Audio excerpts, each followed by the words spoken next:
Okay, and rolling. Could you clap your hands when you're now ready to talk? Oh, so that we oh, sync. that would be a point. Oh, right. Okay. Okay. Yeah. Basically. So just project. Yeah. You know what? I've always wanted to be an artist, like from when I was a lighty, or in Zimbabwean terms, that's a youngster. And I used to draw a lot. My parents nurtured that kind of thing. Taught me how to cook, to sew, to knit, to crochet. Woodwork, you name it, I could draw for years. I got to move around with my mom a lot when my parents separated, so I got to go around the country, learn different dialects. I lived in Mutare at some point, and basically, yeah, that's some of the influences in my art. I went to Ncube school, which is great because I got to do art, got to do computers, and I think my love for animations was at that particular point. I've known Carl for a long time. We met at high school, and yeah, it was the high school, we knew each other, and then later on in life we met up, I guess in our professional capacity as animators, and then we got together, formed the Joint African Animation Group, which is a group of animators. He is the current vice chairman, I'm the chair, and we work with a number of professionals in the industry to develop the animation industry. I know Carl's been involved with tattoo guys in shorts, run a number of different types of campaigns, like on the street for Zimbabwean music. He's a very patriotic guy. The first time I actually watched it was at one of the acoustic nights. It was something that I wasn't prepared for, I guess. I knew he was working on stuff. I knew he's a witty guy. He's very, very well read. So it wasn't completely new. But when it started, it didn't seem like stand-up, but it was funny. So, you know, and a lot of people took to it. Well, I think Carl's a very good comedian. Shocking, really, because he's gone through like 5 different professions, I think. So he's gone from a nurse, he was a creative director, became an animator, a film guy, an events coordinator, and now he's a comedy guy.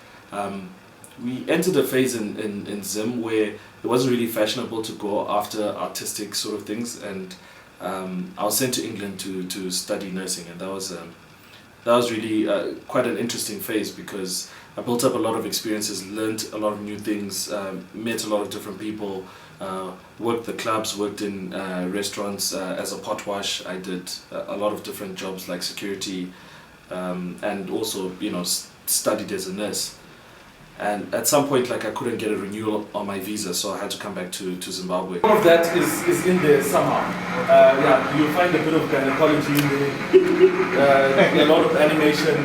It's full multimedia, so it takes into consideration everything I've been doing in my life, except the cooking and the carpentry and the needle work. There's a lot of stuff that happens in Zimbabwe that's not political. That's really funny that happens. Like, why do we have to buy 30 bananas for $1? I mean, who eats 30 bananas? It's all like, where are you going to eat 30 bananas? Will you have the time to eat 30 bananas? I got into the animation industry by mistake because someone thought, you know, when I was drawing cartoons that I could actually animate, and then, you know, I was forced to work for a particular studio and then started producing graphics for television. Then went on to be a TV producer and, you know, made a couple of TV programs. And I started to realize there's certain aspects of our culture that just weren't available in terms of like pop culture. You didn't see people using our lingo. And I started noticing the more we used the internet that we didn't actually have our own content online. So I started producing a lot of different productions that were designed at deliberately sending out information on Zimbabwe, because I mean, it's a beautiful country, there's a lot of beautiful people, and there's a lot of cool stuff that we do here, but there isn't an opportunity to do that. We're going to be capturing a lot of footage on the world tour. There's 33 cities, 35 actually, and we're going to try and capture as much as we can.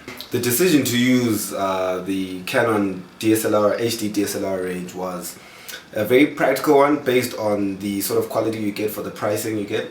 So that coupled with the fact that you get a lot of lens compatibility, there's already like a wide range of lenses that you get. It's a lot of footage daily, and we're supposed to be storing it, editing it, and pushing it out to podcasts and our website as well. So that it's just a sensible, practical decision, and you know, that coupled with a lot of other features that the cameras have, like the fact that, you know, they're essentially still cameras, and you have the controls of still cameras where you can adjust lighting even in very low lighting kind of environments. There's the advantages are just there's just so many, and that's why I think the DSLR pipeline is best for this kind of project and for this kind of tour.